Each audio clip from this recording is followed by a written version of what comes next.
Hello everyone, welcome to week 3. Hope you're doing well. This is my check-in that I normally do on a Saturday before the week opens. I just want to make sure that everyone is utilizing the course syllabus area of Blackboard. Of course, your syllabus is there, your course schedule, PPS form, and then course information and guide. But it's important to keep an eye on the course schedule.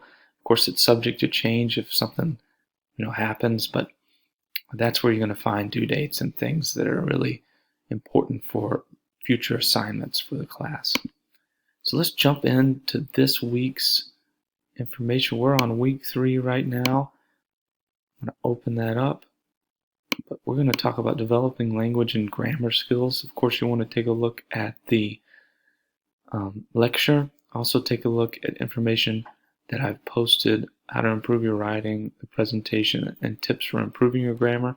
And then you have a week 3 review.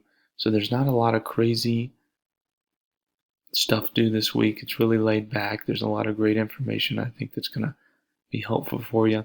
But make sure you're taking a look, of course, at that course schedule because that's really important. And then another thing to note, make sure you're posting by Wednesday at midnight. I know there was some confusion and I extended last week to Friday, which is totally fine because week 1 was a short week. But now that we're on week 3, make sure you're posting 200 words for your initial post by Wednesday at midnight and then reply to one other student by Sunday. This is a short chapter, not a lot of detail. We're going to talk about chapter 4 and 5. The book could be a little dry, which is not bad. I try to base the information off the book, but we have videos to try to overcome that.